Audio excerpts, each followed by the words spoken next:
जिसका नाम है यूक्लिड की विभाजन प्रमेय, या इसको हम इंग्लिश में कहते हैं यूक्लिड डिवीज़न लीमा।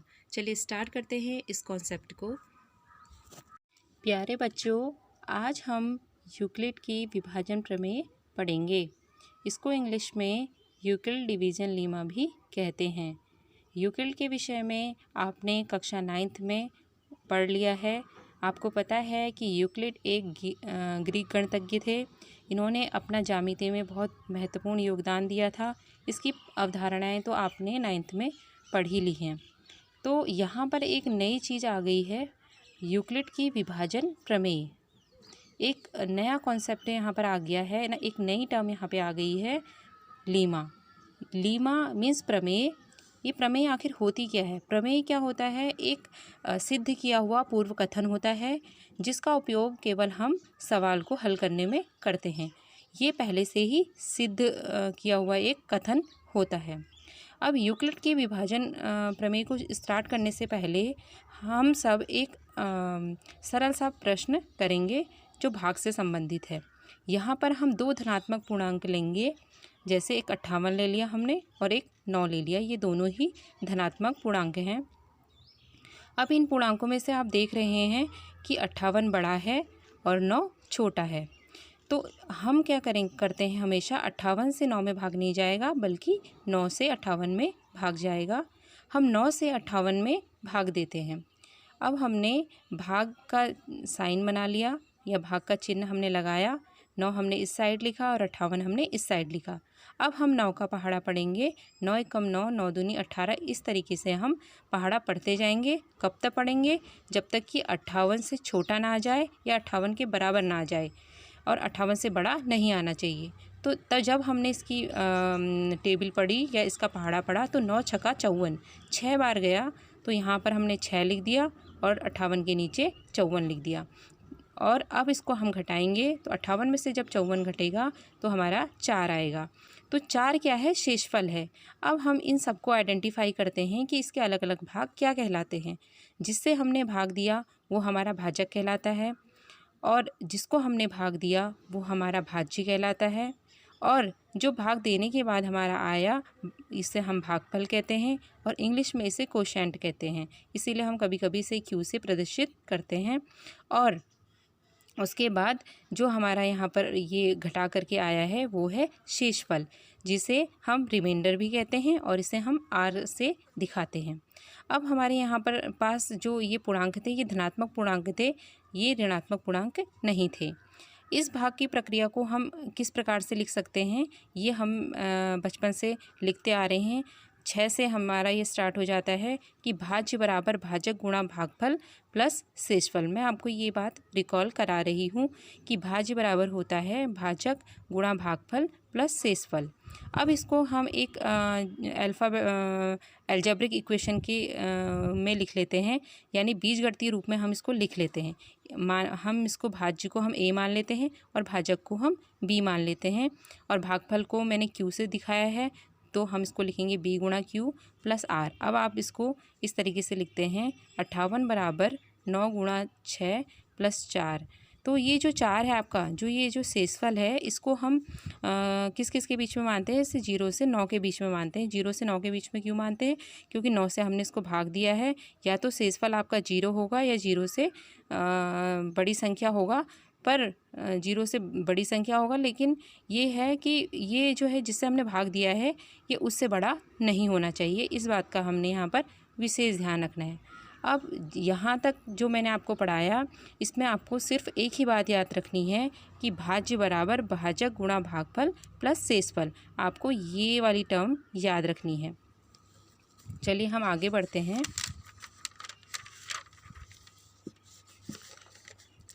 ये है यूक्लिड विभाजन प्रमेय। कभी कभी एक नंबर में ये क्वेश्चन आ जाता है कि यूक्लिड की विभाजन प्रमेय लिखिए कि ये क्या है। तो ये और कुछ नहीं, बस इसी फॉर्मूले पर आधारित है। इस प्रमेय के अनुसार a और b दो धनात्मक पूर्णांक हैं, जहाँ q और r धन पूर्णांक इस प्रकार स्थित हैं कि a बराबर बी क्यू प्लस आर। ये a और b क्या है? a आपका हमने बताया था अभी भाज्य है, ये भाजक है, और ये क्या है? भागफल प्लस ये शेषफल। तो ये वही जो हमने सूत्र था उसको हमने बीजगणितीय रूप में यहाँ पर लिख लिया। और ये लिखना भी यहाँ ज़रूरी है कि जो आपका शेषफल है वो 0 से b के बीच में लाई करेगा, यानी कि जो r का मान है, ये शेषफल का मान है, वो 0 से b के बीच में होगा, या 0 से भाजक के बीच में होगा। तो और क्यू आर भी यहाँ पर एक अद्वितीय धन पूर्णांक है, क्योंकि जो एक प्रमेय है ये धन पूर्णांकों पर ही आधारित होती है। अब हम ये देखते हैं कि शेषफल हमारा 0 कब आएगा, जब हमारा ए और बी दोनों बराबर होंगे तो हमारा शेषफल तब 0 आ जाएगा।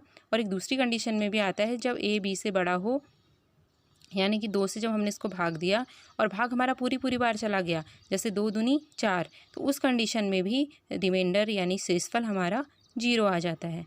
तो अब हम इस जो प्रमेय है, इस प्रमेय में आपको अगर 1 नंबर में आता है तो आपको इतना ही लिखना है।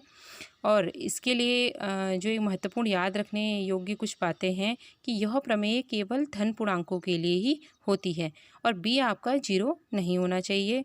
कभी कभी इसे हम इंग्लिश में यूक्लिड विभाजन एल्गोरिथम भी कहते हैं। एल्गोरिथम कुछ नहीं है, एल्गोरिथम का मतलब है कि एल्गोरिथम का मतलब है कि चरणों में लिखना, यानी कि स्टेप बाय स्टेप लिखना, क्योंकि भाग की जो प्रक्रिया होती है वो स्टेप बाय स्टेप होती है। अब यूक्लिड विभाजन प्रमेय जो हमने अभी पढ़ी है, इसका उपयोग हम कैसे करते हैं या इसका अनुप्रयोग क्या होता है, क्योंकि आपने देखा होगा, आपने छोटी कक्षाओं में देखा होगा कि जब आप एचसीएफ निकालते हैं, यानी आप मौसों को जब निकालते हैं, तो छोटी छोटी संख्याओं का तो हम अभाज्य गुणनखंड विधि से आसानी से निकाल लेते हैं। लेकिन कभी कभी हमारे सामने कुछ बड़ी संख्याएं आ जाती हैं जिसका मौसों निकालना अभाज्य गुणनखंड विधि से बहुत ही ज़्यादा टफ हो जाता है। तो उसके लिए, बड़ी संख्याओं के लिए हम इस लीमा का प्रयोग करते हैं, इस प्रमेय का प्रयोग करते हैं। तो चलिए स्टार्ट करते हैं एक उदाहरण। ये उदाहरण आपका यूके बोर्ड 2015 में आया हुआ है। यूक्लिड विभाजन एल्गोरिथम का प्रयोग करते हुए आप 135 और 225 का महत्तम समापवर्तक ज्ञात कीजिए। तो इसका अगर हमें इन दोनों का महत्तम समापवर्तक ज्ञात करना है तो यूक्लिड विभाजन का प्रमेय का हम यहाँ पर प्रयोग करेंगे। सबसे पहले इस सवाल को करने से पहले हमें अगर 2 संख्या दी है तो हम इन 2 संख्याओं में से देख लेते हैं कि कौन सी संख्या बड़ी है।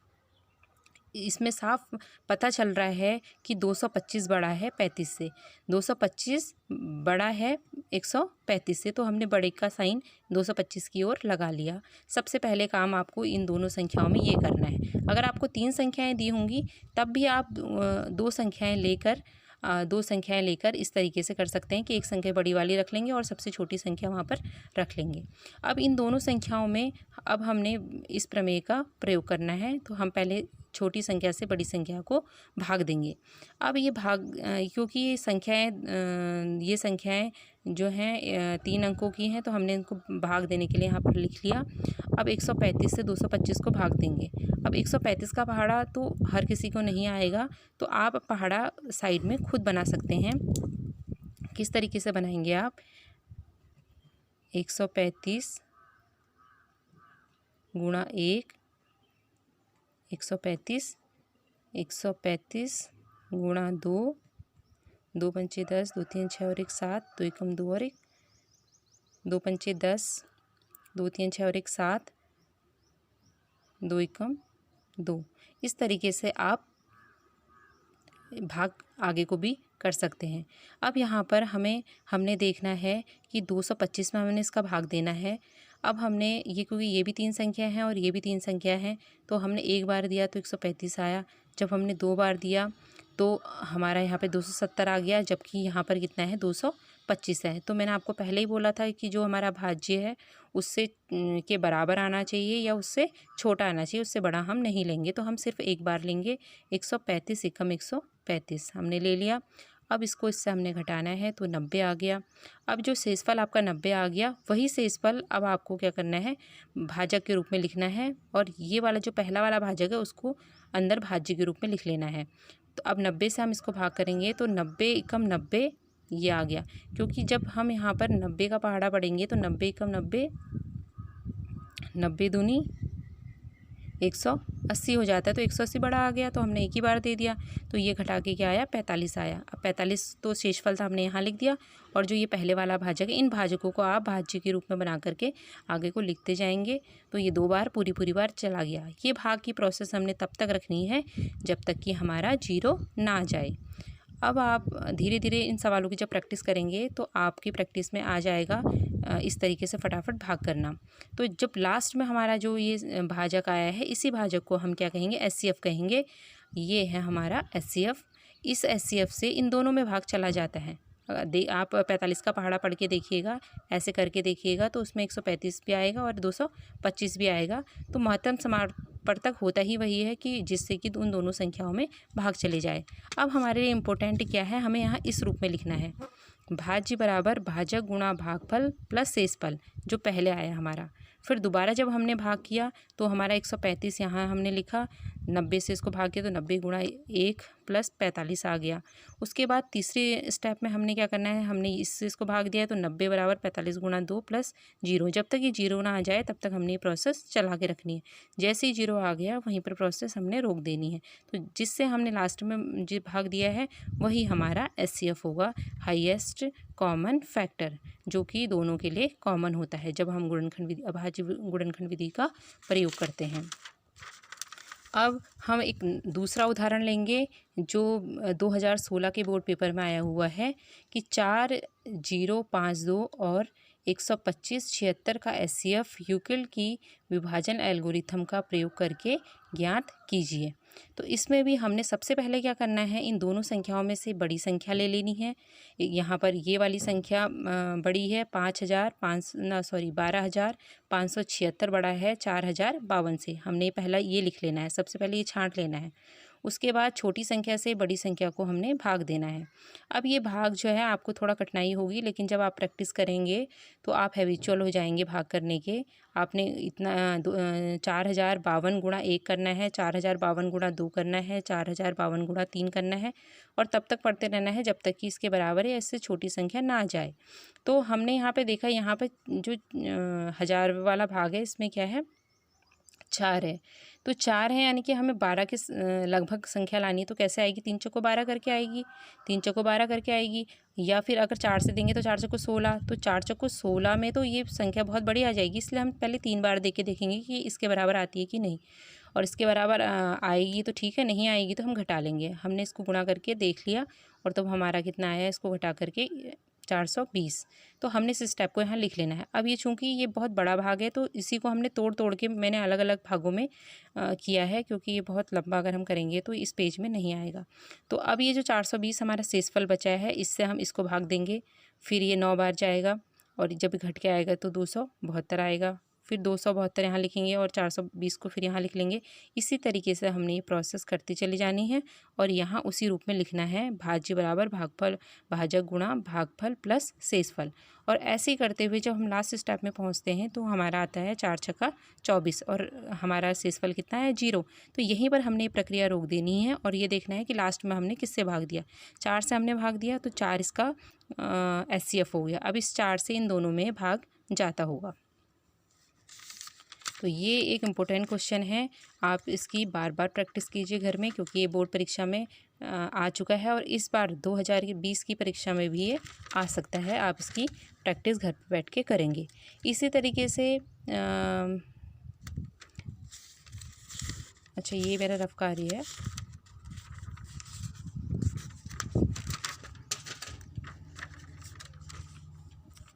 एक ये क्वेश्चन आया है आपकी बोर्ड परीक्षा में, इसको भी मैंने यहाँ पर सॉल्व किया है आप लोगों के लिए। आप इसे देखिए वीडियो को और ख़ुद से प्रैक्टिस कीजिए और इसके बाद आप इसका हल देख सकते हैं कि इसका एचसीएफ कितना आया है, 69। ये 2018 की परीक्षा में ये प्रश्न भी आया हुआ है, जो आगामी परीक्षा की दृष्टि से भी बहुत इम्पोर्टेंट है। अब देखिए, एक डिफरेंट टाइप का प्रश्न यहाँ पर आया हुआ है। इसमें ये दिया हुआ है, ये भी यूके बोर्ड की 2017 की परीक्षा में आया हुआ है। इसमें एचसीएफ 306 और 657 का दिया हुआ है और हमें एलसीएम ज्ञात करना है। तो इसके लिए आप अपने दिमाग में ये सूत्र बैठा लीजिए कि पहली संख्या गुणा दूसरी संख्या बराबर एलसीएम गुणा एचसीएफ होता है। ये आप छोटी कक्षाओं में भी पढ़ चुके हैं। हम इसको आपको यहाँ इस क्लास में रिमाइंड करा रहे हैं, आपको ये याद करना है। अब इसमें देखो पहली संख्या इस रूप में लिखिए, पहली संख्या और दूसरी संख्या। पहली संख्या हमारी ये है और दूसरी संख्या हमारी ये है। एचसीएफ क्या दिया है आपको, इसका 9 दिया है और एलसीएम हमें निकालना है, तो हम प्रश्नवाचक चिन्ह लगा देते हैं। अब पहली संख्या गुणा दूसरी संख्या और एलसीएम आपको यहाँ दे रखा है ना, सॉरी एचसीएफ दे रखा है और एलसीएम आपको याद करना है। एलसीएम को आप ऐसे ही उतार के रखेंगे। अब आप देखिए कि जो एलसीएम है आपका, एलसीएम यहीं रहेगा। ये दोनों ऐसी, क्योंकि बड़ी संख्या है गुणा नहीं करते हैं, ऐसे ही रख देते हैं और इस 9 को आप नीचे ले आएंगे, बट्टे के नीचे ले आएंगे। जब आप इसको काटेंगे तो 9 एकम 9, 9 से इसको भाग देंगे, 9 तीस 27, 9 चौको 36, 34 बार कट गया।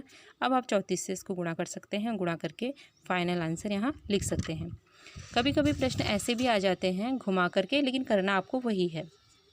कभी कभी ये आपको ये दो संख्या नहीं देगा, कभी कभी ये होगा कि आपको सीधे एचसीएफ दे देगा और दो संख्याओं का गुणनफल दे देगा, तो आपको फिर एलसीएम निकालना हो सकता है।